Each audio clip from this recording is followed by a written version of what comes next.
To be honest, it's very nice being here with you, friends. It's very nice being with people who are like-minded, people who share our values, our ethics, our morals.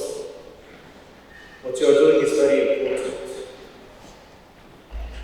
It is very important to me personally, because after everything that has happened in Gaza and is happening in Gaza, it is great to find people who care about Palestine. This is very important for me personally and for the Palestinians, because we, the Palestinians, feel that we have been betrayed. We have been disappointed. We have been let down by the universe, by everyone. And I can't believe it's been a year already. It's been a year of genocide, a year of ethnic cleansing, a year of murder, a year of extermination. That's what it is. It is extermination against the Palestinian people. It is a year of murdering children, a year of beheading babies, a year of real beheading babies, a year of rape being used as a systematic weapon against the Palestinian people, to destroy the spirit of the Palestinian people. It's been a year of humiliation. It's been a year of destroying the houses, all the hospitals. It's been a year of pushing boundaries. Pushing boundaries of what is acceptable and what is allowed to happen. A year ago, it would be impossible for anyone to say that destroying hospitals is okay. It's been impossible for someone to say using hospitals as a graveyards for hundreds of people is okay. It was never okay. But unfortunately, in this war, it's become okay, because we're dealing with this barbaric army, monstrous army, an army that kills the children for the fun of it, just for the fun of it, an army that kills women and people and men just for the fun of it, or maybe just because their hearts is full of hate and revenge against the Palestinian people. And what people? What people? A people they have occupied for 76 years. 76 years they have been occupying these people, killing these people, destroying these people, ethnically cleansing these people from their homes and lands. It's been a year of all this horror, the trauma, and the tragedy unfolding like never before. It is the first time ever that we see genocide live on TV for us every day to watch.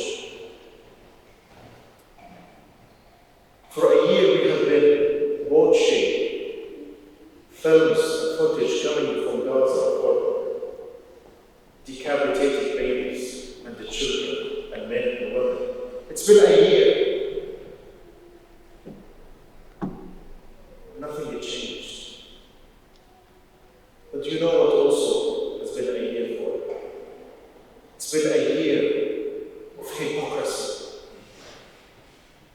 A year of hypocrisy by the Western community, by the Western governments, and the Western leaders. In the UK, for example, we have been protesting for a year now. A year of protests. In London, where I came from, every Saturday, hundreds of thousands of people go to the streets. They protest. They protest against the genocide. They protest their governments to stop being actively participants in the genocide. We have been protesting to cut the diplomatic ties. We have been protesting to enforce an armed embargo on Israel.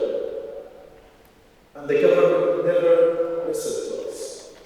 So it's been a year of hypocrisy by those who pretend that this is a democracy, that this is a free world.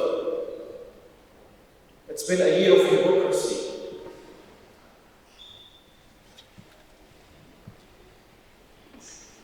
This government is exactly like the government before it. They have been saying that they care for human rights, for equality, for these principles, these Western values, the international law. What is the international law? What is the international humanitarian law? What is the international courts, the ICC and the ICJ? What is the UN? What is the international legitimacy? What all of these values? What does the human rights mean? What does equality and freedom mean? This year has proven us that everything that these people have been calling for, these people in power, these people in parliament and government, it's proven to us that they are liars. It's proven us that they don't really care about Palestine, but not only Palestine, they don't care about their own people. They don't care about you, my friends. They don't care about any of you. And all of their goals, that they respect the voices of the British people, have been proven wrong. So I will say this again. I said it before. This is no longer a war between the Palestinians and the Israelis. At the beginning of this war, Israel said this is a war against Hamas. And from the very beginning, it said, no, this is not a war between Hamas and Israel. This is a war against the Palestinian people. And I was wrong. This is not a war against the Palestinian people. This is not a war between the Israelis and the Palestinians. This is a war against humanity. This is a war between good and bad. This is a war between civilization and barbarism, exactly as what Netanyahu said. This is a war between barbarism and democracy. And definitely, we do not represent barbarism. They do.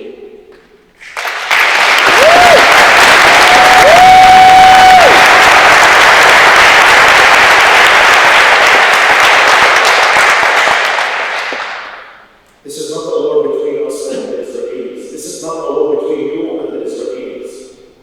This is a war that all of us are fighting within ourselves as well. This is a war between good and bad. This is a test for all of us. A test for us as a human beings. This is a test for our democracy, for our governments, for our parliaments, for our MPs, for our social society organizations, for everyone. What do we do when we see live stream genocide? What do we do? Do we just stand idle by? Do we just watch and feel sad and then continue our life? Or do we actually act? Or do we actually act in a meaningful way as well? Because we have been protesting. We have been protesting for a year. And the government never bothered. We have been protesting, we have been asking, we have been demanding. We, the Palestinians, we have been telling you our stories. And I run this organization that is meant to tell the human stories behind the numbers. We have been telling you, we have been telling the world our stories from Palestine. We have risked our lives as Palestinian journalists to tell you our stories. 170 journalists were killed in Gaza because they were telling you the stories, because they were taking pictures and videos from Gaza to the world. They have been killed, and the world has seen them killed in daylight and in the darkness, and nothing had changed. So what do we do? Do we keep protesting? Or do we do something really meaningful? That is a test for all of us. That is a test for me and a test for you. That is a test for humanity.